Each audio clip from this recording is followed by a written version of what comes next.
অবশেষে পদত্যাগের ঘোষণা দিল কাজী হাবিবুল আউয়াল কমিশন। বৃহস্পতিবার ৫ সেপ্টেম্বর নির্বাচন ভবনে সংবাদ সম্মেলনে পদত্যাগের ঘোষণা দেন প্রধান নির্বাচন কমিশনার কাজী হাবিবুল আউয়াল। এর আগে দায়িত্বকাল শেষ না হতে এভাবে পদত্যাগ করতে দেখা যায়নি কোনো কমিশনকে। সংবাদ সম্মেলনে হাবিবুল আউয়াল বলেন, আজকে কমিশন সচিবের মাধ্যমে পদত্যাগপত্র রাষ্ট্রপতির কাছে পাঠাবো।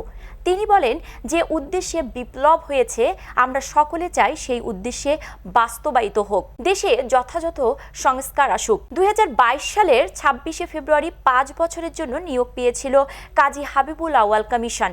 এই কমিশনের কমিশনাররা হলেন মোহাম্মদ আহসান হাবিব খান, রাশেদা সুলতানা, মোহাম্মদ আলমগীর ও মোহাম্মদ আনিসুর রহমান। শুরু থেকে আউয়াল কমিশন ঘিরে ছিল নানা বিতর্ক। সার্চ কমিটির মাধ্যমে নিয়োগ দেয়া হলেও কমিশনাররা আওয়ামী লীগ সরকারের আস্থাভাজন ব্যক্তি বলে অভিযোগ ওঠে নানা সময়। কমিশনাররা নানা সময়ে বেফাঁস মন্তব্য করে যেমন হয়েছেন বিতর্কিত, তেমনি সর্বশেষ ২০২৪-এর ডামি নির্বাচনের জন্য এই কমিশনকে দায়ী মনে করেন পর্যবেক্ষকরা।